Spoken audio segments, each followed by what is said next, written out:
channel saya tersebut keterima, monetisasinya lagi, guys. Jadi dikembalikan lagi monetisasinya. Halo guys, selamat siang, ya pokoknya, selamat datang di channel YouTube saya hari ini. Di sini sekarang saya berencana untuk membagikan pengalaman saya melakukan video banding pada salah satu channel YouTube saya, guys. Jadi di sini ceritanya saya barusan aja keterima monetisasi ya di tanggal 28 Januari 2025 kemarin.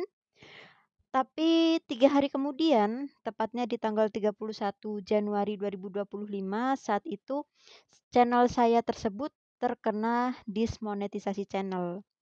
Nah, di sini sebenarnya, pelanggaran yang saya dapatkan ya, itu adalah reuse konten, tapi, sebenarnya saya juga tidak memposting sesuatu yang re-upload ya saat itu, guys. Dan juga poin kedua di notifikasi pelanggaran yang saya peroleh itu adalah pengulangan konten. Nah, di sini, sebenarnya saya kurang tahu ya masalahnya itu ada di mana, tapi dari setelah monetisasi saya diterima itu, menuju masa di mana saya terkena dismonetisasi, i dalam rentang 3 hari itu ya, saya membuat beberapa video memang saat itu, tapi video tersebut adalah konten AI, guys. Nah, kecurigaan saya, masalahnya itu adalah di konten AI yang saya buat tersebut.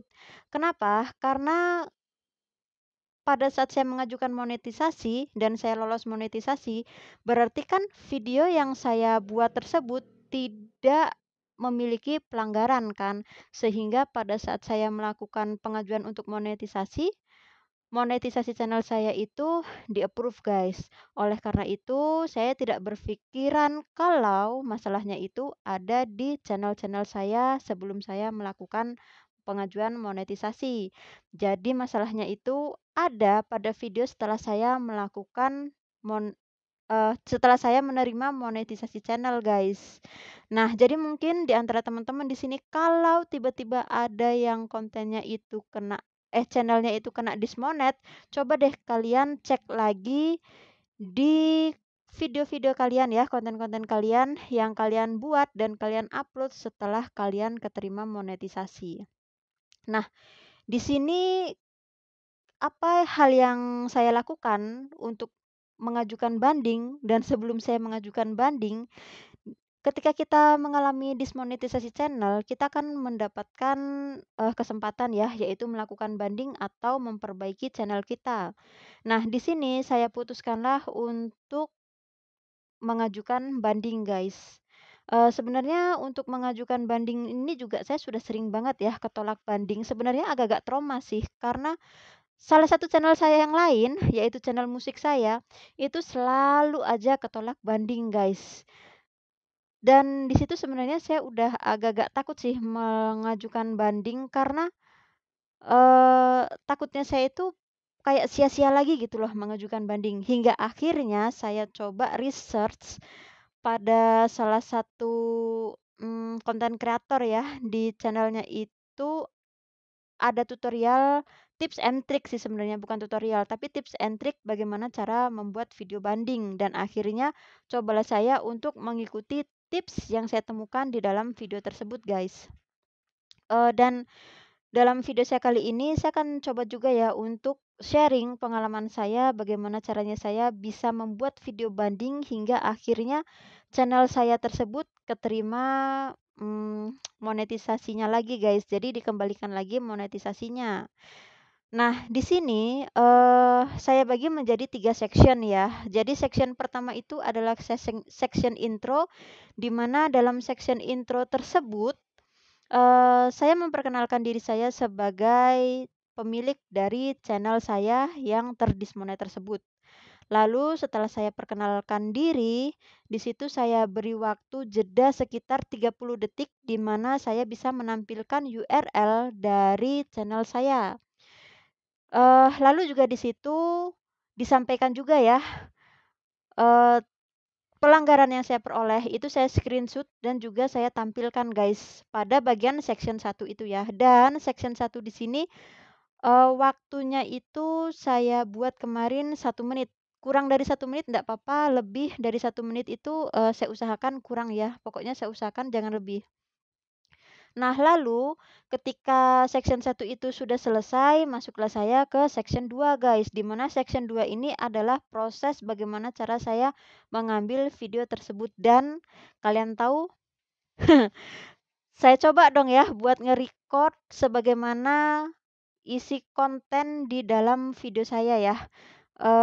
Jadi saya record aja cara bagaimana saya mengambil gambar. Jadi semisal nih saya mengambil pepohonan ya waktu itu. Jadi saya jelaskan di dalam rekaman bagaimana cara saya mengambil pepohonan itu saya jelaskan seperti ini bagaimana caranya saya mengambil video, lalu juga kemudian setelah saya buat footage-nya, saya masukkanlah ke dalam software edit video yang saya gunakan. Kebetulan kalau saya sendiri menggunakannya itu adalah Wondershare Filmora, guys. Nah, di dalam Wondershare Filmora ini juga dijelaskan, guys, step by step-nya. Di situ saya beritahukan bagaimana cara saya mengimport, lalu bagaimana cara saya membuat footage yang tadinya hanya saya ambil 15 detik, 5 detik itu menjadi, 30 menit ataupun juga 1 jam. Nah, saya kan tadi menyampaikan kalau di antara poin pelanggaran yang saya terima itu adalah, repetition ya. Jadi di sini juga saya jelaskan kalau di sini saya tidak melakukan pengulangan video ya yang dimaksud repetitif tadi. Sehingga saya menambahkan footage, semua footage yang saya ambil dan saya masukkan ke dalam line line pembuatan video itu. Lalu juga di situ kalau kalian semisal membuat subtitle, kalian inputkan juga ya, masukkan bagaimana cara kalian membuat subtitle di situ. Lalu juga ekspornya, ya proses ekspornya juga kalian harus sampaikan dalam video kalian tersebut ya, di section 2 ini. Lalu juga ketika sudah kalian ekspor, kalian tunjukkan juga bagaimana proses kalian melakukan upload videonya itu ke channel kalian, guys. Nah, di sini, ketika kalian sudah selesai ya melakukan upload video ke dalam channel kalian, kalau memang kalian di situ menambahkan musik dari audio library YouTube, jelaskan juga. Nah, kebetulan saya waktu itu juga menambahkan musik dari YouTube Audio Library ya, dan saya sampaikan juga guys di dalam video banding saya itu di section 2 ini. Dan section 2 ini waktunya yang saya buat itu adalah 2,5 menit guys, seperti itu. Jadi kan tadi section 1 saya hanya 1 menit, kemudian di section 2 itu saya usahakan hanya memakan waktu 2,5 menit aja. Lalu sampailah ke section 3. Nah, section 3 ini kita nggak usah bertele-tele ya, jadi kita cukup gini aja, dan itulah tadi bagaimana caranya saya melakukan pembuatan konten pada channel YouTube saya. Nah, di sini juga teman-teman sampaikan aja kalau memang kalian tidak melakukan pelanggaran pedoman komunitas, lakukan aja ya. Jadi di sini juga saya sampaikan guys ke YouTube di dalam video saya di section 3 ya. Kalau saya tidak melakukan pelanggaran pedoman komunitas dan saya tidak merasa kalau konten saya tersebut melanggar pedoman komunitas. Oleh karena itu, dalam hal ini saya mohon agar pihak YouTube mengembalikan monetisasi channel YouTube saya karena sebagai konten kreator channel YouTube saya itu sangat penting bagi saya. Ya seperti itulah kira-kira kalimat atau pernyataan yang saya sampaikan di section ketiga dari video banding untuk channel YouTube saya tersebut ya. Jadi untuk session ketiga ini juga waktunya 1 menit guys. Dan kenapa saya bagi section 1 1 menit, section 2 itu 2,5 menit, section ketiga itu 1 menit. Kan kalau di total itu adalah 4,5 menit ya. Nah kita konten kreator biasanya kan kita waktunya malah molor nih. Nah di sini untuk supaya bisa ada space ya dari waktu yang molor itu, ya itulah sebabnya saya buat section 1 1 menit, 2 2,5 menit, dan 3 1 menit. Jadi supaya bisa ada waktu kosong lah 30 menit terakhir. Karena video banding itu tidak boleh lebih dari 5 menit guys, ya kan? Oleh karena itu saya sengaja ngatur waktunya seperti itu, 1 menit, 2,5 menit, dan 1 menit lagi. Jadi masih ada 30 detik terakhir jika kalau kalian molor ya, seperti itu guys.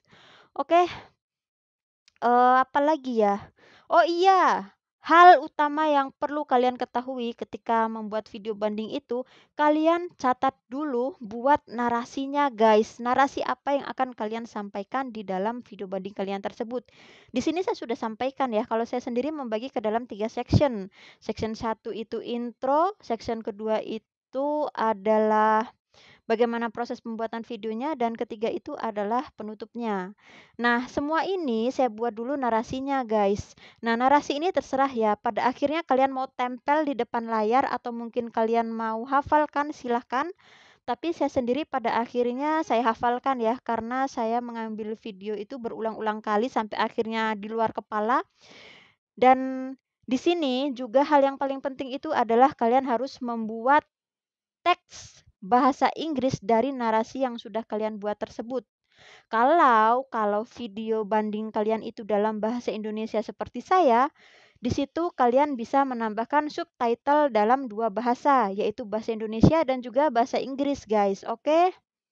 Nah, di sini juga kalau bisa, ini saran yang saya peroleh ya dari channel YouTube yang saya temukan sebagai referensi itu, kalau bisa tampang kalian, ekspresi kalian itu juga, jangan jangan kelihatan kayak orang nggak butuh gitulah, tapi juga jangan terlalu memelas banget. Kita kan di sini ketemu sama manusia ya, karena kan kalau kita udah sampai di tahap banding, itu yang akan kita hadapi adalah si admin. Dalam hal ini tuh beneran manusia ya seperti kita, guys.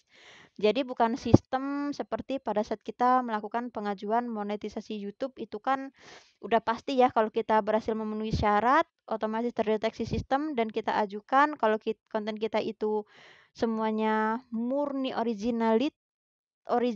Nah, pasti kita akan langsung ter-approve oleh sistem. Tapi kan kalau banding itu yang memeriksakan manusia juga seperti kita. Jadi ya, intinya jangan kelihatan songong atau kalau kita marah nih misalkan, "Saya nggak buat konten di-upload, kenapa saya kena dismonetisasi?" Nah, itu jangan tunjukkan kekesalan kalian di situ, guys, oke? Ya udah gitu aja, pokoknya selamat mencoba ya untuk kalian yang sedang berjuang untuk banding channel YouTube kalian. Saya doakan semoga kalian berhasil, guys, semuanya. Sampai jumpa di video saya yang lainnya ya. Sampai ketemu lagi, guys. Bye-bye.